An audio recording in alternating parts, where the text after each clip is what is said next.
ਅਕਾਲੀ ਦਲ ਵਿੱਚ ਪੰਜਾਬ ਦੇ ਇੱਕ ਬਹੁਤ ਪੁਰਾਣੇ ਸਿਆਸਤਦਾਨ, ਇੱਕ ਨੇਕ ਸਿਆਸਤਦਾਨ, ਇੱਕ ਓਨੈਸਟ ਸਿਆਸਤਦਾਨ, ਜਿਨ੍ਹਾਂ ਨੇ ਸਾਰੀ ਜ਼ਿੰਦਗੀ ਸੰਘਰਸ਼ ਕੀਤਾ, ਇੱਕ ਰੈਪੂਟੇਸ਼ਨ ਕਮਾਈ। ਮੈਂ ਸਰਦਾਰ ਸੁੱਚਾ ਸਿੰਘ ਛੋਟੇਪੁਰ ਜੀ ਦੀ ਗੱਲ ਕਰ ਰਿਹਾ, ਜੋ ਜਦੋਂ ਆਮ ਆਦਮੀ ਪਾਰਟੀ ਪੰਜਾਬ 'ਚ ਬਣਾਈ ਉਹਦੇ ਪ੍ਰਧਾਨ ਵੀ ਸੀ ਤੇ ਆਮ ਆਦਮੀ ਪਾਰਟੀ ਖੜੀ ਕਰਨ ਵਿੱਚ ਮੈਨੂੰ ਲੱਗਦਾ ਵੱਡਾ, ਸਭ ਤੋਂ ਵੱਡਾ ਯੋਗਦਾਨ ਇਹਨਾਂ ਦਾ ਸੀ। ਇਹਨਾਂ ਦੀ ਇਮੇਜ ਕਰਕੇ ਆਮ ਆਦਮੀ ਪਾਰਟੀ ਨੂੰ ਬਹੁਤ ਜ਼ਿਆਦਾ ਬਲ ਮਿਲਿਆ। ਜਦੋਂ ਆਮ ਆਦਮੀ ਪਾਰਟੀ ਨੇ ਇਹਨਾਂ ਨਾਲ ਧੋਖਾ ਦਿੱਤਾ, ਅਸੂਲਾਂ ਨਾਲ ਧੋਖਾ ਦਿੱਤਾ, ਜਿਸ ਅਸੂਲ ਤੇ ਬਣੀ ਸੀ ਉਹਦੇ ਉਲਟ ਗਏ, ਸਰਦਾਰ ਸੁੱਚਾ ਸਿੰਘ ਛੋਟੇਪੁਰ ਜੀ ਨੇ ਉਹਨਾਂ ਦਾ ਵਿਰੋਧ ਕੀਤਾ ਤੇ ਫਿਰ ਉਹਨਾਂ ਨੇ ਛੱਡਿਆ। ਤੁਸੀਂ ਦੇਖਿਆ ਹੋਣਾ ਉਸੇ ਦਿਨ ਆਮ ਆਦਮੀ ਪਾਰਟੀ ਡਿੱਗ ਪਈ ਸੀ। ਉਹਨਾਂ ਦੇ ਨਾਲ ਅੱਜ ਵੱਖ-ਵੱਖ ਡਿਸਟ੍ਰਿਕਟ ਦੇ, ਮੈਂ ਕਹਿੰਦਾ ਆਮ ਆਦਮੀ ਪਾਰਟੀ ਨੂੰ ਇੱਕ ਬਹੁਤ ਵੱਡਾ ਝਟਕਾ ਲੱਗਿਆ ਹੈ। ਅੱਜ ਸਾਰੇ ਹੀ ਉਹਨਾਂ ਦੇ ਆਮ ਆਦਮੀ ਪਾਰਟੀ ਦੇ ਡਿਸਟ੍ਰਿਕਟ ਦੇ ਪੁਰਾਣੇ ਜਾਂ ਹੁਣ ਨਵੇਂ ਜਿਹੜੇ ਇਹਨਾਂ ਦੇ ਕੋਈ ਪ੍ਰੈਜ਼ੀਡੈਂਟ ਹੈ, ਕੋਈ ਅਹੁਦੇਦਾਰ ਹੈ, ਕੋਈ ਮੇਨ ਟੀਮ ਹੈ, ਸਾਰੀ ਇਹਨਾਂ ਨਾਲ ਅੱਜ ਸ਼੍ਰੋਮਣੀ ਅਕਾਲੀ ਦਲ ਸ਼ਾਮਿਲ ਹੋਈ ਹੈ। ਸਾਨੂੰ ਬੜਾ ਬਲ ਮਿਲਿਆ। ਜਦੋਂ ਮੇਰੇ ਨਾਲ ਵਿਚਾਰਾਂ ਚੱਲ ਰਹੀਆਂ ਸੀ, ਮੈਨੂੰ ਕਹਿ ਰਹੇ ਸੀ ਕਿ ਪੰਥ ਦੇ ਪੰਜਾਬ ਦੀ ਇਕੱਲੀ ਇੱਕੋ ਇੱਕ ਪਾਰਟੀ ਸ਼੍ਰੋਮਣੀ ਅਕਾਲੀ ਦਲ ਹੈ। ਅੱਜ ਚਾਰੋਂ ਤਰਫ ਪੰਜਾਬੀਆਂ ਤੇ ਹਮਲੇ ਹੋ ਰਹੇ ਆ ਤੇ ਜਿਹੜੀ ਸੋਚ ਲੈ ਕੇ ਆਮ ਆਦਮੀ ਪਾਰਟੀ ਚੱਲੀ ਸੀ, ਉਹ ਸੋਚ ਹੁਣ ਉਹ ਨਹੀਂ ਰਹੀ। ਤੁਸੀਂ ਦੇਖਿਆ ਹੋਣਾ ਕਿ ਜਦੋਂ ਆਮ ਆਦਮੀ ਪਾਰਟੀ ਸ਼ੁਰੂ ਹੋਈ ਸੀ, ਜਿੰਨੇ ਲੀਡਰ ਹੈ ਸੈਂਟਰ ਤੇ ਸੀ, ਸਾਰੇ ਹੀ ਭਜਾਤੇ ਕੇਜਰੀਵਾਲ ਨੇ। ਡਿਕਟੇਟਰਸ਼ਿਪ ਕਰਕੇ ਉਹ ਕਹਿੰਦਾ ਜਾਂ ਮੈਨੂੰ ਮੰਨੋ ਜਾਂ ਦਰਵਾਜ਼ਾ ਦੇਖੋ। ਕਿੰਨੇ ਜਿਹੜੀ ਟੀਮ ਬਣਾਈ ਸੀ, ਉਦੋਂ ਅੰਨਾ ਹਜ਼ਾਰੇ ਜੀ ਦੀ ਟੀਮ ਜਿਹੜੀ ਬਣੀ ਸੀ, ਓਰੀਜਨਲ ਟੀਮ, ਉੱਥੇ ਬਹੁਤ ਲੋਕ ਸੀ, ਅਸੂਲੀ ਲੋਕ ਸੀ, ਪਰ ਉਹਨਾਂ ਨੇ ਸਾਰਿਆਂ ਨੂੰ ਕੱਢ ਦਿੱਤਾ। ਤੇ ਅੱਜ ਸੋ ਮੈਂ ਸਰਦਾਰ ਸੁੱਚਾ ਸਿੰਘ ਛੋਟੇਪੁਰ ਜੀ ਨੂੰ ਜੀ ਆਇਆਂ ਕਹਿੰਦਾ। ਪੁਰਾਣੇ ਟਕਸਾਲੀ ਅਕਾਲੀ ਮੈਂ ਕਹਿ ਸਕਦਾ, ਮੇਥੋਂ ਵੀ ਪਹਿਲੇ ਦੇ।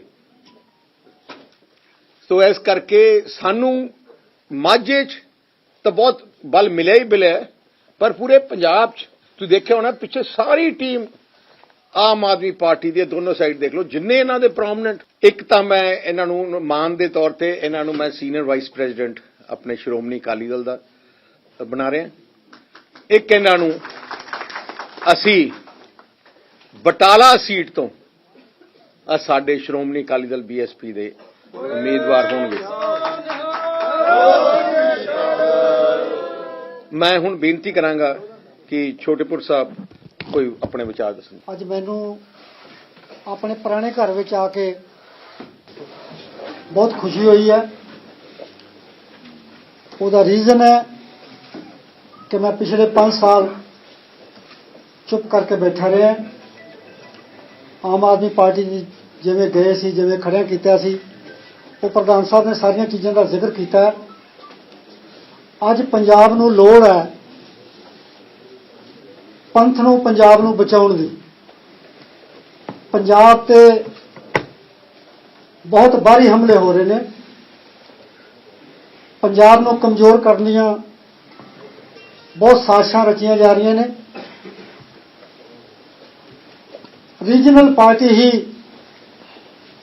ਜਿਸ ਪਾਰਟੀ ਦਾ ਬੜਾ ਗੌਰਵਮਈ ਇਤਿਹਾਸ ਹੈ, ਕੁਰਬਾਨੀਆਂ ਨਾਲ ਭਰਿਆ ਪਿਆ, ਪੰਜਾਬ 'ਚ ਜੋ ਕੁਝ ਵੀ ਅੱਜ ਤੱਕ ਹੋਇਆ ਉਹ ਰੀਜਨਲ ਪਾਰਟੀ ਦੀ ਬਦੌਲਤ ਹੋਇਆ।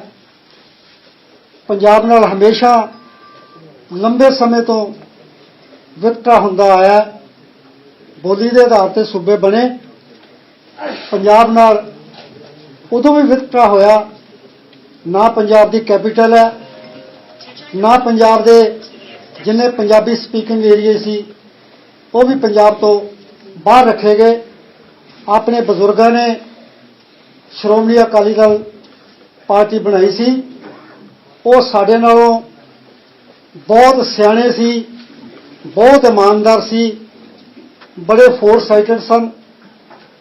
ਉਹਨਾਂ ਨੇ ਸਮਝਿਆ ਸੀ ਕਿ ਜਿਹੜੀਆਂ ਮਿਨੋਰਿਟੀ ਨੇ, ਘੱਟ ਗਿਣਤੀਆਂ ਨੇ, ਇਹਨਾਂ ਦੀ ਰੱਖਿਆ ਜਿਹੜੀ ਹੈ ਉਹ ਅਕਾਲੀ ਦਲ ਬਣਾ ਕੇ ਹੀ ਹੋ ਸਕਦੀ ਹੈ। ਇਹੀ ਇੱਕ ਪਾਰਟੀ ਹੈ ਜਿਹੜੀ ਸਰਬੱਤ ਦਾ ਭਲਾ ਮੰਗਦੀ ਹੈ। ਅਸੀਂ ਇਹਨੂੰ ਪੰਥਕ ਪਾਰਟੀ ਕਹਿੰਦੇ ਹਾਂ। ਪੰਥਕ ਪਾਰਟੀ ਦਾ ਮਤਲਬ ਇਹ ਨਹੀਂ ਹੈ ਕਿ ਇਹ ਕੇਵਲ ਸਿੱਖਾਂ ਦੀ ਪਾਰਟੀ ਹੈ। ਅਸੀਂ ਸਵੇਰ ਸ਼ਾਮ ਗੁਰੂ ਘਰਾਂ ਵਿੱਚ ਅਰਦਾਸ ਤੋਂ ਉਪਰੰਤ ਕਹਿੰਦੇ ਹਾਂ, ਨਾਨਕ ਨਾਮ ਚੜ੍ਹਦੀ ਕਲਾ ਤੇਰੇ ਭਾਣੇ ਸਰਬੱਤ ਦਾ ਭਲਾ। ਸਰਬੱਤ ਦਾ ਭਲਾ ਮੰਗਣ ਵਾਲੀ ਕੇਵਲ ਤੇ ਕੇਵਲ ਸ਼੍ਰੋਮਣੀ ਅਕਾਲੀ ਦਲ ਪਾਰਟੀ ਹੈ। ਇਸ ਕਰਕੇ ਮੈਂ ਮਹਿਸੂਸ ਕੀਤਾ ਕਿ ਅੱਜ ਸਾਨੂੰ ਪੰਥ ਦੀ ਲੋੜ ਹੈ, ਪੰਜਾਬ ਦੀ ਲੋੜ ਹੈ, ਤੇ ਪੰਜਾਬ ਤੇ ਪੰਥ ਨੂੰ ਸਾਡੀ ਸੇਵਾਵਾਂ ਦੀ ਲੋੜ ਹੈ, ਸਾਡੇ ਚੌਕੀਦਾਰੇ ਦੀ ਲੋੜ ਹੈ। ਇਸ ਕਰਕੇ ਮੈਂ ਇਸ ਪਾਰਟੀ ਦੇ ਵਿੱਚ ਆਇਆ। ਜੋ ਪ੍ਰਧਾਨ ਸਾਹਿਬ ਸਮੇਂ-ਸਮੇਂ ਤੇ ਸਾਨੂੰ ਆਦੇਸ਼ ਦੇਣਗੇ, ਅਸੀਂ ਦਿਆਨਤਦਾਰੀ ਦੇ ਨਾਲ ਪੰਜਾਬ ਦੇ ਲੋਕਾਂ ਦੀ ਸੇਵਾ ਕਰਾਂਗੇ। ਮੇਰਾ 40-45 ਸਾਲ ਦਾ ਜਿਹੜਾ ਪੋਲੀਟੀਕਲ ਕੈਰੀਅਰ ਹੈ ਉਹ ਸਾਰੇ ਵੀਰਾਂ ਨੂੰ ਬਹੁਤ ਵਾਰੀ ਤੁਹਾਡੇ ਨਾਲ ਆਲਰੇਡੀ ਮੈਂ ਸ਼ੇਅਰ ਕਰ ਚੁੱਕਾ। ਮੈਂ ਜਦ ਤੱਕ ਵੀ ਜਿੰਦਾ ਮੇਰੀ ਤੁਹਾਨੂੰ ਕਦੀ ਕੋਈ ਲਾਮਾ ਨਹੀਂ ਆਊਗਾ। ਕਦੀ ਤੁਸੀਂ ਇਹ ਨਹੀਂ ਸੁਣੋਗੇ ਵੀ ਕਿਸੇ ਦੇ ਨਾਲ ਧੱਕਾ ਕੀਤਾ, ਕਿਸੇ ਨਾਲ ਮਾੜਾ ਕੀਤਾ। ਪਰਮਾਤਮਾ ਕੋ ਡਰ ਕੇ ਪੰਜਾਬੀਆਂ ਦੀ ਸੇਵਾ ਕਰਨਾ ਚਾਹੁੰਦੇ ਹਾਂ, ਪੰਜਾਬ ਨੂੰ ਬਚਾਉਣਾ ਚਾਹੁੰਦੇ ਹਾਂ। ਔਰ ਮੈਂ ਅੱਜ ਬਾਕੀ ਵੀਰਾਂ ਨੂੰ ਵੀ ਕਹਾਂਗਾ ਕਿ ਅਸੀਂ ਬਹੁਤ ਇੱਧਰ ਉੱਧਰ ਜਾ ਕੇ ਦੇਖ ਲਿਆ। ਜੇ ਪੰਜਾਬ ਬਚ ਸਕਦਾ ਹੈ ਤਾਂ ਇਹੀ ਪਾਰਟੀ ਪੰਜਾਬ ਨੂੰ ਬਚਾ ਸਕਦੀ ਹੈ। ਜਿਹੜੇ ਭਰਾ ਸਾਡੇ ਘਰਾਂ 'ਚ ਬੈਠੇ ਆ, ਮੈਂ ਉਹਨਾਂ ਨੂੰ ਵੀ ਬੇਨਤੀ ਕਰਾਂਗਾ, ਉਹਨਾਂ ਤੱਕ ਲੈਣ ਵੀ ਜਾਵਾਂਗਾ।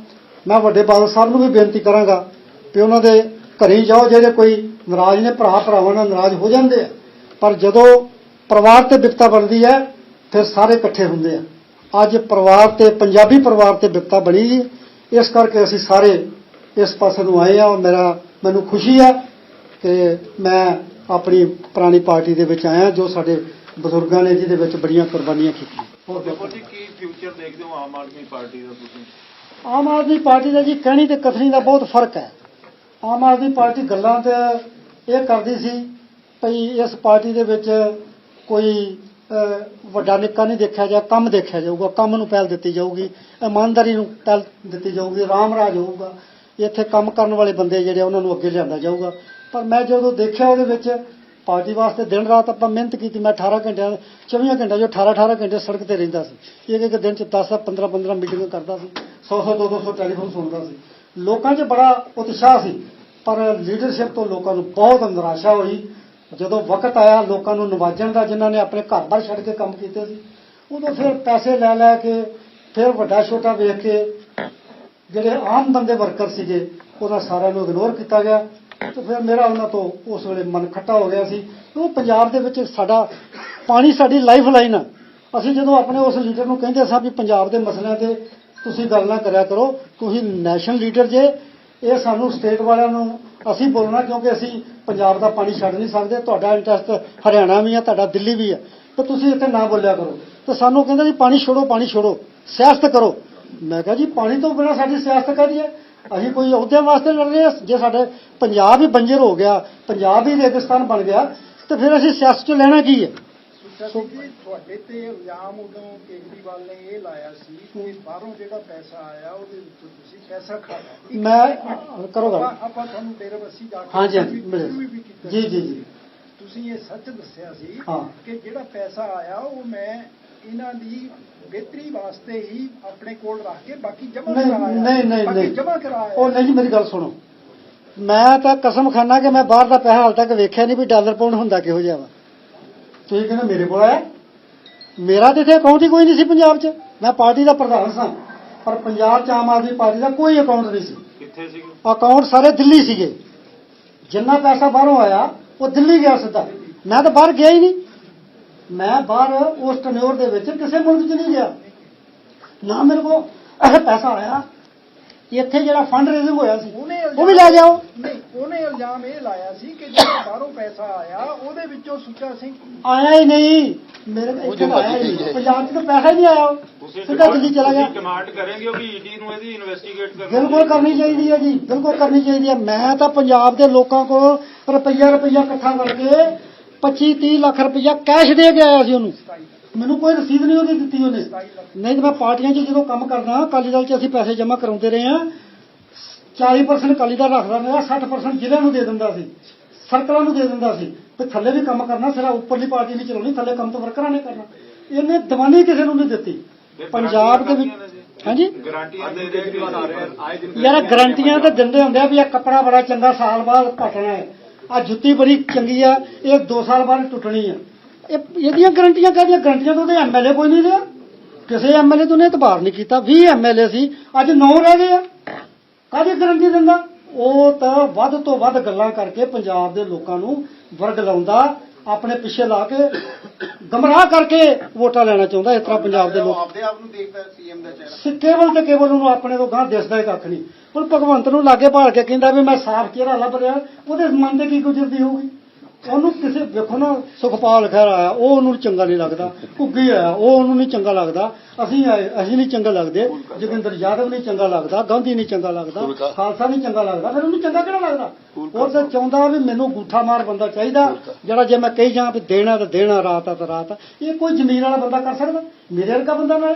ਮੈਂ ਤਾਂ ਤੁਹਾਡੇ ਸਾਹਮਣੇ ਕਿਹਾ ਸੀ ਵੀ ਮੈਂ ਜ਼ਿੰਦਗੀ 'ਚ ਕਿਸੇ ਪੋਲੀਟੀਕਲ ਪਾਰਟੀ ਕੋਲੋਂ, ਜਿਸ ਪਾਰਟੀ 'ਚ ਮੈਂ ਕੰਮ ਕਰਦਾ, ਜੇ ਦੂਜੀ ਪਾਰਟੀ ਕੋਈ ਦੀਵਾਨੀ ਵੀ ਲਈ ਹੋਵੇ ਤਾਂ ਮੇਰਾ ਕੱਖ ਨਾ ਰਹੇ। ਜੇ ਨਹੀਂ ਤੇ ਜਿਹੜੇ ਝੂਠੇ ਇਲਜ਼ਾਮ ਲਾਉਂਦੇ ਗੁਰੂ ਰਾਮਦਾਸ, ਉਹਨਾਂ ਦਾ ਕੱਖ ਨਾ ਰਹਿਣ ਦੀ। ਗੁਰੂ ਰਾਮਦਾਸ ਨੇ ਰਹਿਣ ਨਹੀਂ ਕੱਖ ਦਿੱਤਾ। ਛੋਟੇ ਉਹਨਾਂ ਨੇ ਦਿੱਲੀ ਦੇ ਆਗੂ ਜਿਹੜੇ ਵੱਡੇ ਆਏ, ਉਹਨਾਂ ਨੇ ਪਿਛਲੀ ਇਲੈਕਸ਼ਨ ਦੇ ਵਿੱਚ ਟਿਕਟਾਂ ਲੈ ਕੇ ਉਹਨਾਂ ਦੇ ਦੋਸ਼ ਲੱਗੇ ਵੀ ਪੈਸੇ ਲੈ ਕੇ ਟਿਕਟਾਂ ਦਿੱਤੀਆਂ ਤੇ ਔਰ ਉਹਨਾਂ ਨੇ ਹੋਟਲਾਂ ਦੇ ਵਿੱਚ ਰਹਿ ਕੇ ਪੰਜਾਬ ਨੂੰ ਹਰ ਤਰ੍ਹਾਂ ਲੁੱਟਿਆ। ਬਿਲਕੁਲ। ਤੇ ਉਹ ਤੁਸੀਂ ਚੋਣਾਂ ਦੇ ਦੌਰਾਨ ਖੁਲਾਸੇ ਕਰੋਗੇ? ਬਿਲਕੁਲ ਕਰਾਂਗੇ ਜੀ, ਮੈਂ ਤਾਂ ਪਹਿਲਾਂ ਵੀ ਖੁਲਾਸੇ ਕੀਤੇ ਆ। ਜਿੰਨੀ ਪ੍ਰੈਸ ਸਾਰੇ ਬੈਠੇ ਹੋ, ਮੇਰਾ ਖਿਆਲ ਆਪਾਂ ਕਈ ਵਾਰੀ ਫੇਸ ਟੂ ਫੇਸ ਹੋਏ, ਸਾਰੀਆਂ ਗੱਲਾਂ ਪਹਿਲਾਂ ਵੀ ਕੀਤੀਆਂ। ਚੱਡਾ ਕਾਫੀ ਐਕਟਿਵ ਹੋਇਆ ਹੋਇਆ ਲੱਗ ਰਿਹਾ ਯਾਰ ਕਿ ਉਹ ਵੇਖੋ, ਸੀਐਮ ਬਣਨਾ ਚਾਹੁੰਦਾ। ਜਦੋਂ ਚੀਮਾ ਤੇ ਭਗਵੰਤ ਲਾਗੇ ਭਾਲੇ ਹੁੰਦੇ ਆ, ਤੇ ਇੱਕ ਦਿੱਲੀ ਦਾ ਐਮਐਲਏ ਜਿਹੜਾ ਉਹ ਪ੍ਰੈਸ ਕਾਨਫਰੰਸ ਕਰ ਰਿਹਾ ਹੁੰਦਾ, ਤੇ ਬੜੀ ਸ਼ਰਮ ਆਉਂਦੀ ਆ ਵੀ ਪੰਜਾਬ ਨੂੰ ਕੀ ਸਮਝਦੇ ਆ ਬਾਹਰ ਵਾਲੇ। ਪੰਜਾਬ ਨੂੰ ਇੰਨਾ ਹੀ ਥੱਲੇ ਲੈ ਗਿਆ ਵੀ ਪੰਜਾਬ ਦੇ ਵਿੱਚ ਕੋਈ ਕੈਲੀਬਰ ਹੀ ਨਹੀਂਗਾ, ਪੰਜਾਬ ਦੇ ਬੰਦੇ ਨਹੀਂ ਠੀਕ। ਪੰਜਾਬ ਦੇ ਸਾਡੇ ਵਰਕਰ ਹੀਰਿਆਂ ਵਰਗੇ ਆ, ਜਿਨ੍ਹਾਂ ਨੇ ਪੰਜਾਬ ਦੇ ਵਿੱਚ ਪਾਰਟੀ ਖੜੀ ਕੀਤੀ ਸੀ, ਉਹਨਾਂ ਨੇ ਕਿਸੇ ਤੇ ਇਤਬਾਰ ਨਹੀਂ ਕੀਤਾ। ਇਸ ਕਰਕੇ ਬਾਹਰ ਦੇ ਬੰਦਿਆਂ ਨੂੰ ਪੰਜਾਬ ਦੇ ਲੋਕ ਕਦੇ ਐਕਸੈਪਟ ਨਹੀਂ ਕਰਦੇ। ਪੰਜਾਬ ਜੇ ਸੇਫ ਹੈ, ਉਹ ਰੀਜਨਲ ਪਾਰਟੀਆਂ ਦੇ ਹੱਥਾਂ 'ਚ ਸੇਫ ਹੈ, ਅਕਾਲੀ ਦਲ ਦੇ ਹੱਥਾਂ 'ਚ ਸੇਫ ਹੈ। ਬਾਕੀਆਂ ਦੇ ਸਾਰਿਆਂ ਨੇ ਉੱਥੋਂ ਹੁਕਮ ਲੈਣਾ ਹੁੰਦਾ, ਦਿੱਲੀੋਂ। ਇਸ ਕਰਕੇ ਇਹ ਆਪਣੀ ਪਾਰਟੀ ਹੈ। ਜੋ ਸਾਡੇ ਘਰ ਦੀ ਸਾਨੂੰ ਇੰਟਰਸਟ ਹੈ, ਉਹ ਦੂਜੇ ਨੂੰ ਨਹੀਂ ਹੋ ਸਕਦਾ, ਉਹ ਦਿੱਲੀ ਵਾਲਿਆਂ ਨੂੰ ਨਹੀਂ ਹੋ ਸਕਦਾ। ਹਾਂਜੀ, अलग सवाल है कि बड़ी आम आदमी की चर्चा हो रही है, चन्नी साहब भी उतर गए कि मैंने ये किया वो किया, लेकिन आप भी लंबे वक्त तक डिप्टी सीएम रहे, पंजाब के सीनियर बादल साहब सीएम रहे। हेलीकॉप्टर का इस्तेमाल अगर एक जिले में आप चले जाएं तो क्या 15 किलोमीटर के लिए भी हेलीकॉप्टर का इस्तेमाल होता हो सरकारी? हमने पहली बार देखा है, इतना बेतहाशा इस्तेमाल वो कर रहे हैं। चंडीगढ़ से खरड़ के अपने घर जाना हो तो हेलीकॉप्टर से जाते हैं। तो आप कैसे देखते हैं इस पर कि एक सीएम इस तरह से? ਐਕਚੁਅਲੀ ਇਹਨੂੰ ਉਮੀਦ ਨਹੀਂ ਸੀ ਕਿ ਉਹ ਸੀਐਮ ਬਣੂਗਾ।